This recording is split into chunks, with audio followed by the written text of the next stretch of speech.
The thing about funerals is that everyone cries. Everyone except the people who should. My name is Kiara, and I watched my husband Nathan dab at dry eyes while my grandmother's casket descended into frozen January earth. His sister Juliet stood beside him, her designer black coat pristine, her face a mask of practiced grief. But I caught the quick glance they shared, a flash of something that made my stomach turn.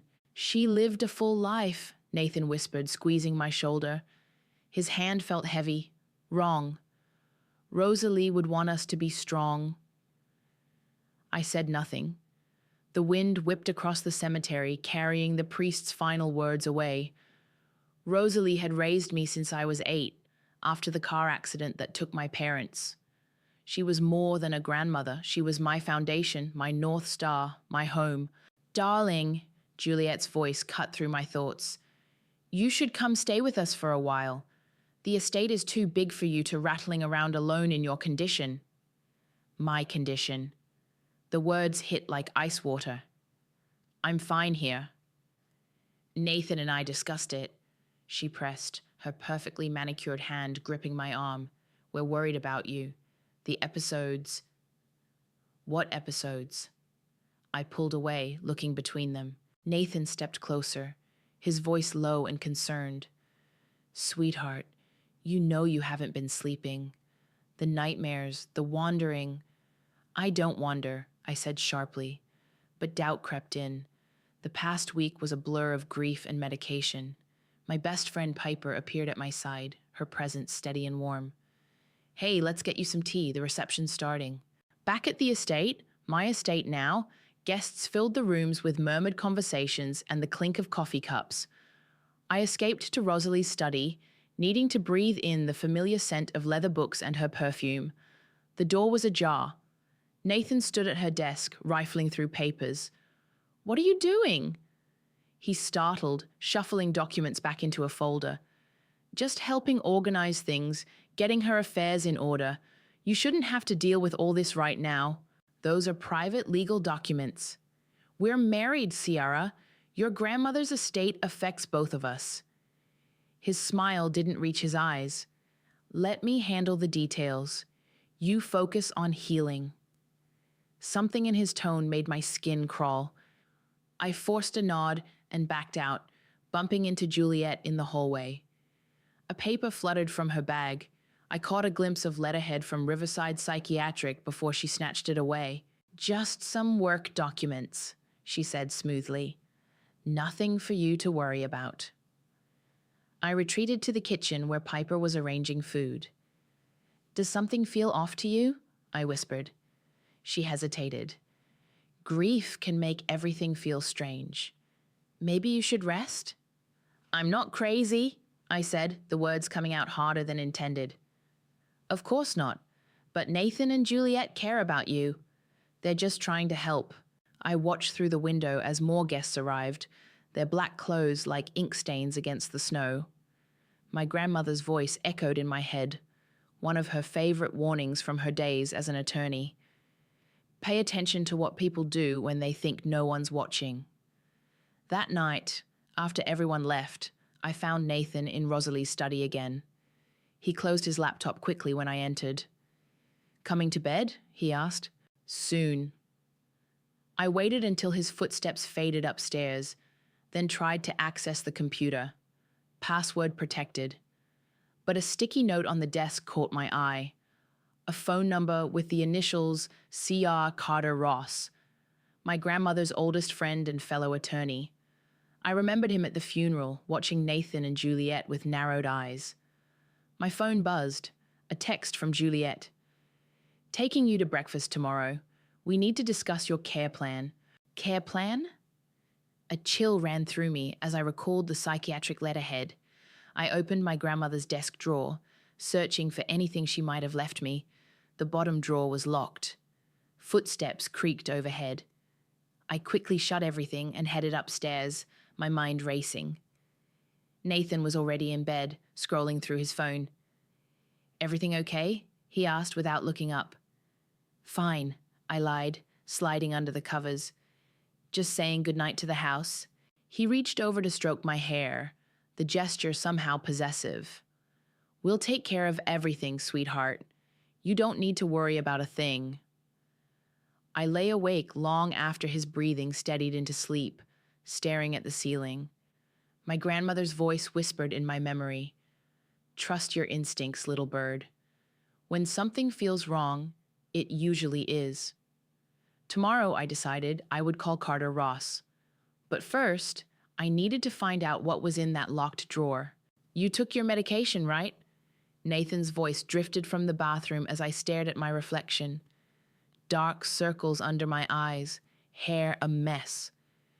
When had I started looking so unstable? "Of course," I lied, pocketing the pills. Something wasn't right. My usual anti-anxiety medication looked different, smaller, rounder. "Good girl," he kissed my forehead. "Juliet's picking you up in 20 minutes. Try to be present today, okay?" I waited until he left for work before dumping the pills into a Ziploc bag.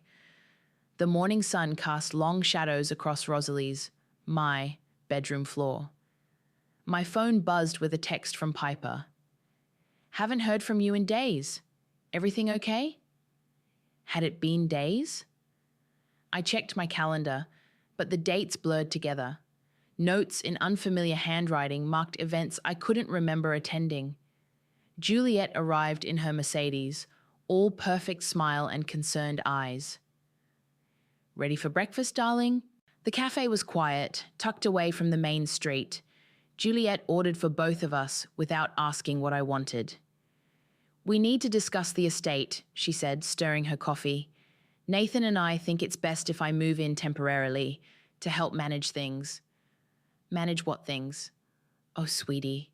She reached across the table to pat my hand. "Yesterday's incident, for one." My stomach dropped. "What incident?" "You don't remember? The gardener found you wandering in the rose garden at 3 a.m. talking to yourself. Nathan was beside himself with worry." "That's not true." "But was it?" My sleep had been fractured lately. "It's nothing to be ashamed of. Grief affects us all differently.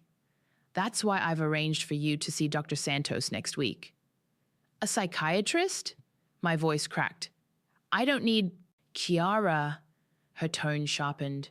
"We're trying to help you, unless you'd prefer we handle this through legal channels." The threat hung in the air between us. I forced myself to nod, to smile, to finish my coffee that suddenly tasted bitter. Back home, I locked myself in Rosalie's study and called Piper. "Have I seemed off to you lately?" I asked. A pause. "Nathan mentioned you've been struggling. Maybe you should listen to Juliet about getting help." "They're lying," I whispered. "Something's wrong. The calendar entries, the medication. Honey, you're scaring me. Nathan said you might start getting paranoid." I hung up. My hands shook as I tried again to open the locked drawer. Nothing. That night, I pretended to take the pills before bed. Nathan watched me closely, then kissed me goodnight. I waited until his breathing deepened before slipping downstairs. The study was dark except for moonlight filtering through the windows. I ran my fingers along the drawer's edge, feeling for a small key taped underneath. Inside were stacks of papers, legal documents, medical records. My heart stopped when I saw my name at the top of a psychiatric evaluation. Words jumped out. Deteriorating mental state, potential danger to self, recommended conservatorship. The floor creaked behind me. "Can't sleep?" Juliet's voice was silk smooth. I shoved the papers back, spinning around, just getting water. "In the study?" She stepped closer. "With the drawer open?" I heard a noise. "Nathan," she called up the stairs. "She's doing it again." Footsteps thundered down. Nathan appeared, phone in hand. "I'm recording this, sweetheart, for your own protection." "Protection from what?" My voice rose. "From you?" "See how agitated she gets?" Juliet murmured. "Just like last night." "There was no last night." I backed away. "You're making things up. You're—" Paranoid accusations, Nathan said into his phone. Confusion about recent events. Stop it! I grabbed for his phone. He caught my wrist, grip tight. Careful, darling, Juliet warned. We wouldn't want to add violent outbursts to the report. I wrenched away and ran upstairs, locking myself in the bathroom. My reflection looked wild, terrified. Was I losing my mind? My phone lit up, an email from an anonymous address. My hands trembled as I opened the audio file attached. Once she's declared incompetent, everything falls into place. Juliet's voice, clear as day. I played it again, tears streaming down my face. Not crazy, not imagining things. They were trying to take everything, my home, my freedom, my sanity. But they'd made one mistake. They'd underestimated how much of my grandmother lived in me. I opened my notes app and began documenting everything, times, dates, conversations. Then I searched my contacts for Carter Ross's number. Tomorrow, I decided, the real game would begin. Carter's office smelled like old books and coffee. He listened without interrupting as I played the audio file, his expression growing darker with each word. Your grandmother left something with me, he said finally, unlocking his desk. A letter, to be opened only under court order. She made me promise. What's in it? I don't know. He held up a sealed envelope, but Rosalie was always 3 steps ahead. She must have suspected something like this might happen. My phone buzzed, Nathan asking where I was. I ignored it. We need evidence, Carter said, leaning forward. Hard proof of tampering. Can you get your medication tested? I pulled out the Ziploc bag. Already collected samples. He smiled. You're your grandmother's girl, all right? I'll have these analyzed discreetly. Meanwhile, we need eyes in the house. That afternoon, I had security cameras installed while Nathan was at work, citing recent break-ins in the neighborhood. The technician showed me how to access the feeds from my phone. Smart thinking, Piper said when she visited later. Her eyes were red. I'm so sorry I didn't believe you. Nathan was so convincing. They're good at that, I said, showing her my documentation. Help me catch them? She squeezed my hand. Tell me what you need. We spent the next hour planning. Piper would start dropping by randomly, documenting any strange behavior. I'd keep playing along, pretending to take the medication while collecting more samples. The camera feeds proved invaluable. That night, they caught Juliet entering my bathroom, swapping pills in my prescription bottle. The next morning, she was in the kitchen before dawn, adjusting all the clocks forward an hour. Sleep well? Nathan asked at breakfast, watching me pick at my food. Like a baby, I smiled, noting how his eye twitched. Though the clocks seem off today. Juliet appeared, immaculate as always. Daylight savings, darling. You forgot again? Wrong time of year, I said sweetly, watching their faces freeze. The doorbell rang. Dr. Santos for my first evaluation. Juliet had insisted on sitting in, but the psychiatrist waved her away. I prefer one-on-one sessions, she said firmly. Once alone, Dr. Santos's professional demeanor softened. Something feels wrong here. Your sister-in-law provided extensive documentation of episodes you supposedly had, but the dates don't align with hospital records. I leaned forward. Would you be willing to put that in writing? She nodded slowly. Off the record? I think you're being set up, but be careful. They're building a strong case. That evening, I reviewed the camera feeds. Nathan in Rosalie's study again, photographing documents. Juliet on the phone in the garden. The doctor's not cooperating. No, we need to move faster. My phone lit up. Carter calling. Lab results are back, he said without preamble. The pills were switched. They're giving you sedatives, strong ones. No wonder you've been disoriented. Can we prove they did it? With the video of Juliet tampering with them? Absolutely. I heard the front door open. Nathan home early. Got to go. Be careful, Carter warned. Don't let them know you're on to them.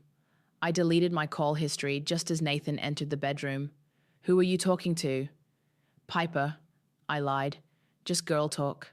He sat beside me, running his fingers through my hair. The gesture made my skin crawl. You seem better today. The medication must be helping. I feel clearer. I met his eyes. Everything's becoming very clear. His hand paused. Something in my tone must have worried him, because he frowned. Maybe you should lie down. You look tired. Actually, I need to run to the pharmacy. We're almost out of my prescription. Juliet can handle that. I'd rather do it myself. I stood up, grabbing my keys before he could protest. Instead of the pharmacy, I drove to Piper's house. She was waiting with takeout and a burner phone. Carter called, she said. We've got a problem. Juliet filed for emergency guardianship this morning. My hands shook as I took the court papers. They documented every episode, every confused moment, every paranoid outburst. All lies, but convincing ones. They're moving faster than we thought, I said. We need to... My phone buzzed. Nathan, where are you? Come home now. Another text from an unknown number. Dr. Santos here. They're trying to force me to change my evaluation. I won't. But watch your back. I looked at Piper, my heart racing. It's time to show our hand. Are you sure? Once we do this... They started this game, I said, pulling out my evidence files. But I'm going to finish it. I dialed Carter's number. How quickly can you get a judge to open that letter? The annual charity gala was in full swing when I felt the first wave of dizziness. Crystal chandeliers blurred overhead as Nathan steered me through the crowd. You seem unsteady, he murmured. Did you take your medication? I had. That was my mistake. Here, drink this. Juliet appeared with water. Her smile was razor sharp. You look flushed. The room started spinning faster. Faces melted together. Voices echoed strangely. I grabbed the wall for support. Everyone's staring, Nathan whispered. Pull yourself together. They were staring. Whispers rippled through the crowd. I caught fragments. Such a shame. Since her grandmother died. Completely unraveling. I need air, I gasped. Juliet's hand clamped on my arm. Let's get you somewhere quiet. No. I pulled away, stumbling. Don't touch me. Ciara, she hissed. You're making a scene. The room tilted. Someone laughed. The sound stabbed through my skull. I saw Juliet smirk, saw her lean close to a nearby society matron. Been like this for weeks. Stop it. My voice came out louder than intended. Stop lying about me. Silence fell. Nathan stepped forward, phone already recording. Sweetheart, you're having an episode. This isn't an episode, I shouted. You drugged me. You're both trying to... Juliet reached for me. Something snapped. My hand moved before I could think, the slap echoing through the ballroom, gasps, camera phones, Juliet's theatrical stumble backward. She's violent, she cried, holding her cheek. Someone call security. Nathan wrapped his arms around me from behind, restraining. It's okay, he said loudly. We're getting you help. Let go, I thrashed, but the room was spinning too fast. Someone, please. I'm a doctor, a woman's voice cut through the chaos. Dr. Santos. Give her space. She needs to be sedated, Juliet insisted. What she needs is air. Dr. Santos's face swam into focus. And to know what was in that water you gave her? Juliet's expression flickered. How dare you suggest... Security footage, I managed to say. Check cameras. The world went black. I woke up in the hospital, Piper holding my hand. You're okay, she said quickly. Dr. Santos had them pump your stomach. They found traces of something. They're running tests. The gala. It's all over social media. She showed me her phone. Videos of my breakdown had gone viral. Comments ranged from pitying to cruel. Perfect, I whispered. Perfect? Ciara, they're filing for immediate conservatorship. The hearing's tomorrow. Good. I sat up slowly. That's exactly what we need. Carter arrived an hour later with Dr. Santos. The toxicology report confirms foreign substances in your system, Dr. Santos said. Combined with your regular medication, it could have caused severe reactions. Someone tried to hurt you. We have the security footage from the gala, Carter added. Juliet clearly tampering with your drink, plus the home surveillance videos, the switched medications, everything. But will it be enough? Piper asked. A nurse interrupted. Nathan and Juliet were here with their lawyers. Show time, I muttered. They swept in, all concern and legal papers. We're here to help, Nathan said, cameras rolling again. You're sick, sweetheart. Let us take care of you. Like you took care of my drink tonight? His smile didn't waver. You're confused, paranoid. The judge will see that. The judge will see something, Carter said, standing. But not what you expect. Juliet's eyes narrowed. Who are you? Rosalie's old friend, and executor of certain documents she left behind. Whatever that old woman planned, Juliet started. That old woman, I cut in, was smarter than all of us. Nathan's lawyer stepped forward. The hearing is tomorrow at 9. Given tonight's violent episode, we'll be requesting immediate emergency guardianship. We'll be there, Carter said calmly, with Rosalie's letter. Something flickered in Nathan's eyes. What letter? You'll see. I smiled, feeling the drugs finally clear from my system. Tomorrow's going to be very interesting. After they left, Piper squeezed my hand.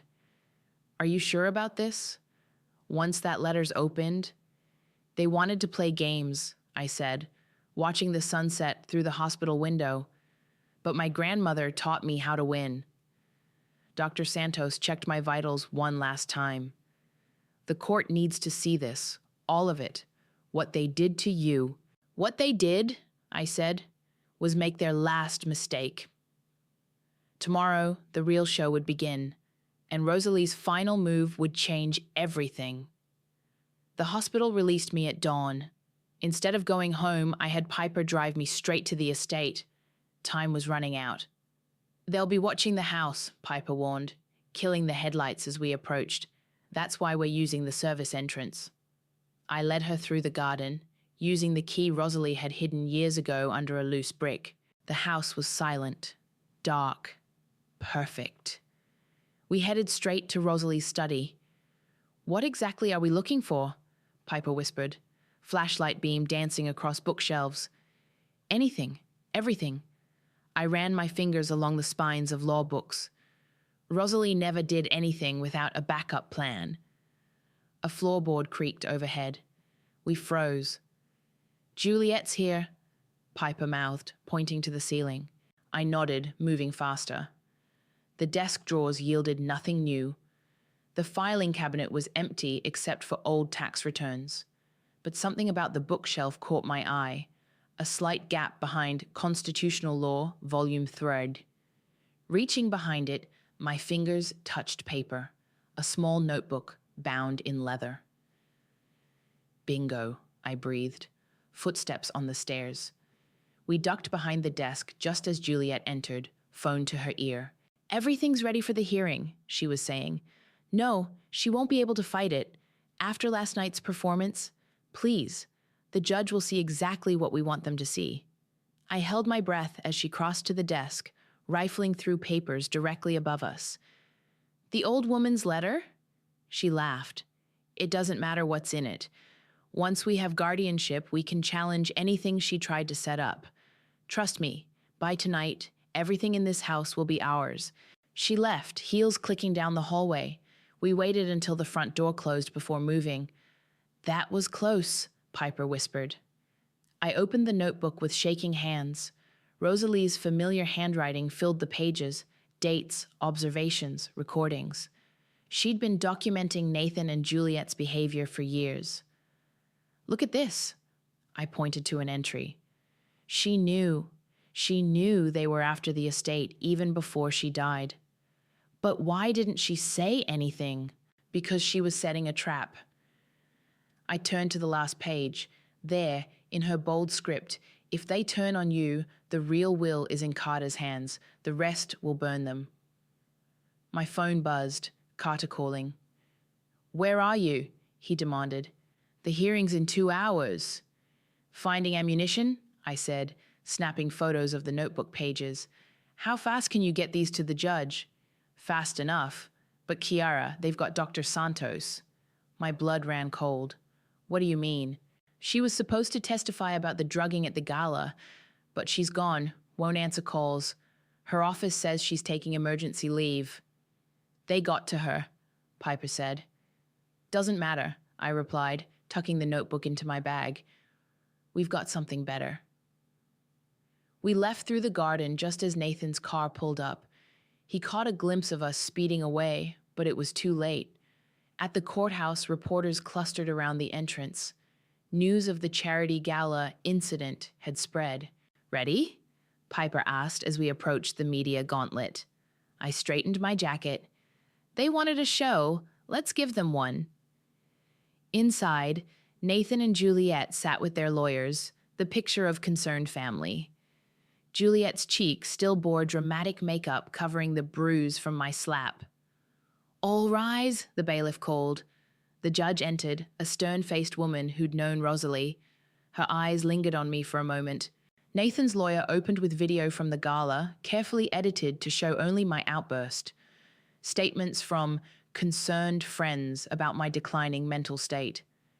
Medical records, forged or altered, I was sure.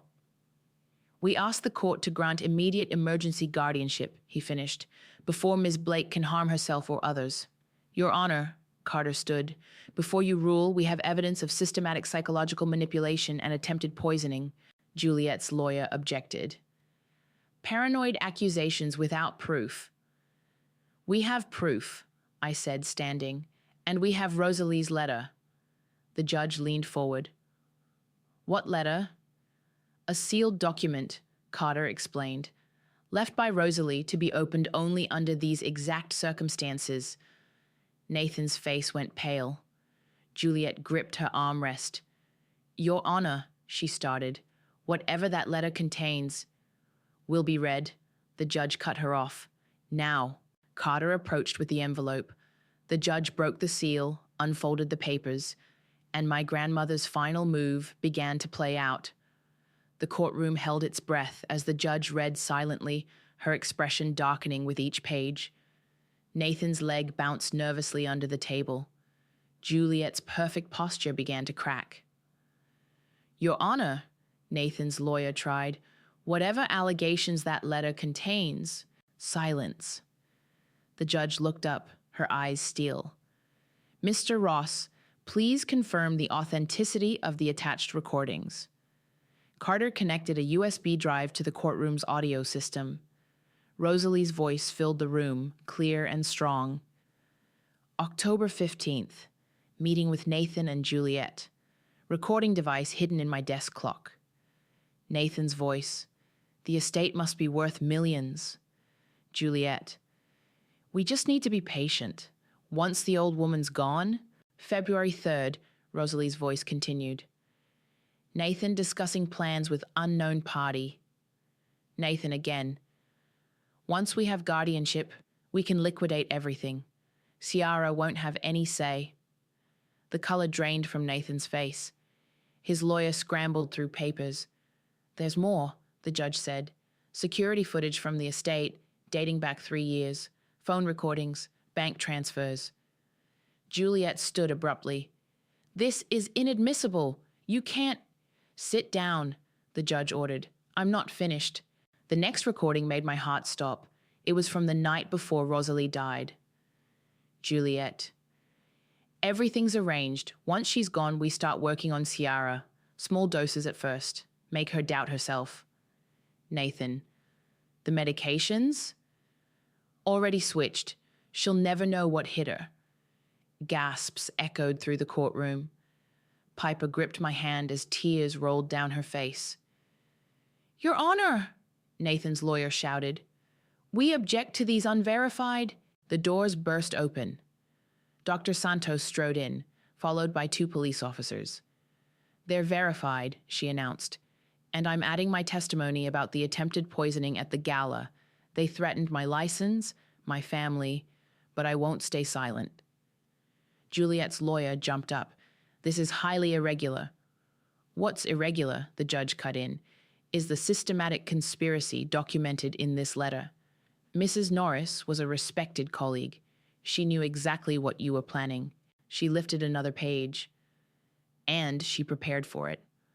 The final section of this letter contains a modified will, properly witnessed and notarized. Shall I read it? Nathan slumped in his chair. Juliet's face had turned to stone. Please do, Carter said quietly. In the event that Nathan or Juliet Blake attempt to declare my granddaughter mentally incompetent or seek guardianship over her person or property, they are hereby immediately and irrevocably disinherited from any claim to my estate. Furthermore, all evidence collected will be forwarded to the District Attorney's Office for criminal prosecution. The courtroom erupted. Reporters scribbled frantically. The police officers moved closer to Nathan and Juliet. That's not legal, Juliet shrieked. She can't. She did, the judge said, and given the evidence of conspiracy, fraud, and attempted poisoning, I'm ordering both of you to surrender your passports. Officers? Nathan tried to bolt. The police caught him at the door. Juliet stayed frozen, her perfect world crumbling around her. Additionally, the judge continued, I'm issuing an immediate restraining order protecting Sierra from both of you. Mr. Ross, please provide copies of all evidence to the DA's office. She turned to me. Ms. Blake, I'm dismissing the guardianship petition. You are clearly of sound mind and were the victim of a calculated attack on your mental health and autonomy. Thank you, Your Honor. My voice shook slightly. As the police led Nathan and Juliet out, she turned back. This isn't over, she spat.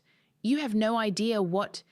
Save it for your criminal trial, Dr. Santos called after her. The judge gavelled the session closed. Reporters swarmed forward, but Piper and Carter created a barrier around me. In the hallway, Dr. Santos touched my arm. I'm so sorry I disappeared. When they threatened my daughter, you came back, I said. That's what matters. Carter checked his phone. The DA wants to meet immediately. They'll need your statement. I watched Nathan and Juliet being led to police cars through the courthouse windows, all their perfectly laid plans, destroyed by the woman they'd underestimated. Rosalie knew, I whispered. She knew and she protected me, even after. She was always 3 steps ahead. Carter smiled. Come on, let's finish this. As we left the courthouse, reporters shouting questions, I felt lighter. The fog of doubt and fear had lifted. But something else settled in its place, a cold, hard certainty that justice wasn't finished yet. This was just the beginning. The district attorney's office hummed with activity as Carter spread the evidence across the conference table. Detective Morris whistled low as she reviewed the recordings. Your grandmother, she said, was one hell of a strategist. The real bombshell's still coming, Carter replied, pulling out a thick folder. Rosalie didn't just record their conspiracy, she traced the money. The DA, a sharp-eyed woman named Rachel, leaned forward. What money? Nathan's been embezzling from his law firm's client accounts, Carter explained. Millions. And Juliet's medical license? She's been writing prescriptions for a prescription drug ring. My head spun. How did Rosalie know all this? She hired private investigators the moment Nathan proposed to you. Carter's eyes softened. She never trusted him, said his smile reminded her of a shark. Rachel's phone buzzed. They're ready for questioning. Want to watch? Through the observation window, I watched Nathan crack first. His polished facade crumbled under the evidence. It was Juliet's idea, he babbled. She said we could get everything, The estate, the money, all of it. Just had to make Ciara look unstable. In the next room, Juliet maintained her Ice Queen composure until Rachel mentioned the drug ring. "We have your signature on prescriptions linked to 3 overdose deaths," Rachel said calmly. Juliet's mask shattered. "I want a deal." "The only deal," Rachel replied, "is full confession, full cooperation, starting with how long you've been planning this." "Since the engagement." Juliet's voice turned bitter. "That little orphan, inheriting everything while I got nothing? It wasn't fair. So you decided to destroy her." "We just needed her declared incompetent. The drugs were supposed to make her confused, paranoid. Nobody was supposed to die." "Except me," I whispered against the glass. Detective Morris touched my shoulder. "We found the full toxicology report from the gala. The combination they gave you, if Dr. Santos hadn't intervened." "They wanted it to look like suicide," Carter finished grimly. Rachel emerged from the interrogation room. "We've got them, multiple felony counts each. They'll be lucky to see daylight in 20 years. The law firm's launching an internal investigation," Detective Morris added, "and the medical board's already suspended Juliet's license." My phone lit up with news alerts. The story had broken nationwide. "Prominent lawyer and doctor arrested in inheritance plot." "Grandmother's secret recordings expose deadly conspiracy." Piper arrived with coffee and hugs. "You're trending on Twitter. People are calling you the justice heiress." "Great," I muttered. "Just what I needed." "Actually," Rachel interjected, "public attention helps, makes it harder for them to wriggle out of this." We spent hours going through statements and evidence. By evening, my signature ached from all the documents. "One last thing," Carter said as we prepared to leave. He handed me a final envelope. "Rosalie left this for after, for when it was done." My hands trembled as I opened it. A single page, written in her familiar script. "My dearest Chiara, if you're reading this, then justice has been served. You've proven what I always knew, that you're stronger than anyone believed. Stronger than the loss of your parents, stronger than betrayal, stronger than their cruel games.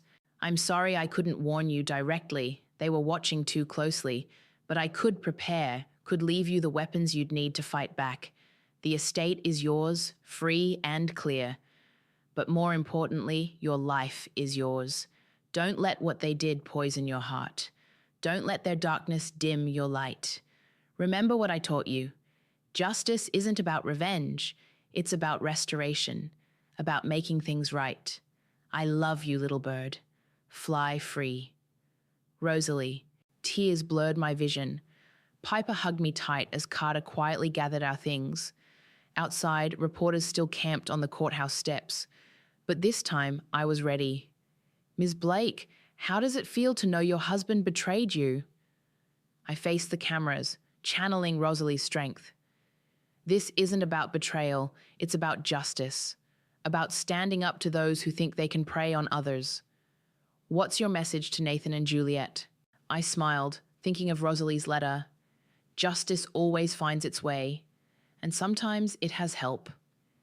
Later, alone in Rosalie's study, my study now, I raised a glass to her photo. "You did it, Grandma. You protected me one last time." But as I watched the sunset paint the room gold, I knew tomorrow would bring new challenges. Nathan and Juliet might be headed to prison, but their words still echoed. This isn't over. They were right about that, at least, but this time I was ready for whatever came next. The last box from Nathan's office landed with a satisfying thud in the donation pile. Piper helped me sort through his remaining belongings while movers carried out Juliet's expensive furniture. "Found something," Piper called from the study. She held up a small recorder, identical to the one Rosalie had used. "Looks like they were recording you too." I pressed play. My own voice, slurred and confused, filled the room. Nathan's smooth responses, guiding my confusion, evidence of their manipulation recorded in their own hand. "Send it to Rachel," I said. "Add it to their case file." The doorbell rang. Carter with lunch and news. Nathan took the plea deal, 25 years. And Juliet? Going to trial. Her lawyer thinks they can fight the drug charges.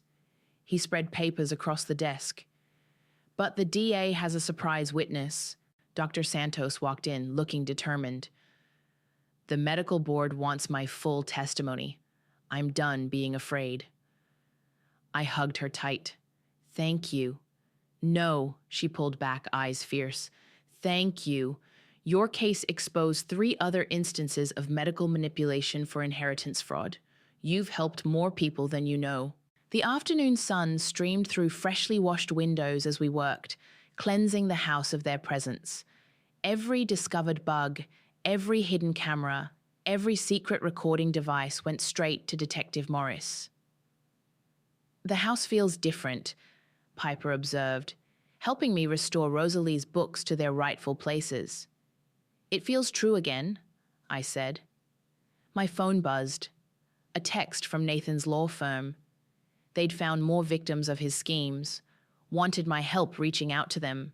What are you thinking? Carter asked, watching me read the message.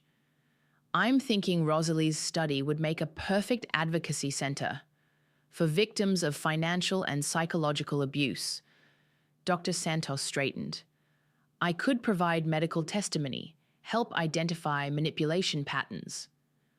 I know some good therapists, Piper added, people who understand this kind of trauma. Carter smiled. Rosalie would love that, using their weapons against them, but for healing instead of harm. The doorbell rang again. This time, an elderly woman stood there, clutching a newspaper article about my case. My son, she said, voice shaking. He's doing the same thing to me, making me think I'm crazy, taking my money. I didn't know who to tell. I took her hand, led her inside. You're telling the right people now. As we listened to her story, I felt Rosalie's presence in the room, not as a ghost, but as a foundation, the strength she'd built in me, supporting others. That evening, after everyone left, I opened my journal. Past entries tracked my descent into doubt, the careful documentation of their games. But tonight's entry would be different. The house phone rang, a collect call from prison. Nathan. Chiara. His voice sounded small. I just wanted to manipulate me one last time. I kept my voice steady.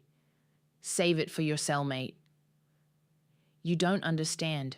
Juliet made me. No, you chose this. Every step, every lie, every pill you slipped me, those were your choices. I loved you once, he tried. No, you loved what I represented. Access to wealth, to power, but you never saw me. Silence stretched between us. Goodbye, Nathan. I hung up, letting his desperate calls ring unanswered. Outside, lightning split the sky, a summer storm rolling in. My phone lit up with messages. More potential victims reaching out, journalists wanting comments, support groups asking me to speak. The storm broke overhead as I walked through the house, my house now, truly mine. Rain drummed against windows that had witnessed so much pain, now washed clean. In Rosalie's study, I opened her notebook one last time. Her final lesson jumped out at me. Justice isn't just about punishment, it's about transformation. Lightning flashed again, illuminating the room. Where Nathan and Juliet had plotted destruction, victims would now find support. Where they'd spread confusion, clarity would grow. They'd tried to write my story, the confused widow, the unstable heiress, the perfect victim, but Rosalie had taught me better. She'd shown me that the best revenge isn't destruction, it's reconstruction. I closed the notebook and opened my laptop. Time to write my own story, not for the courts or the media, but for others trapped in similar webs. The rain fell harder, but I didn't mind. Sometimes you need a storm to clear the air. To wash away what was and reveal what could be, I began typing. You might think you're alone. You might think you're crazy. But I'm here to tell you, there's a way out. and I'll show you how to find it.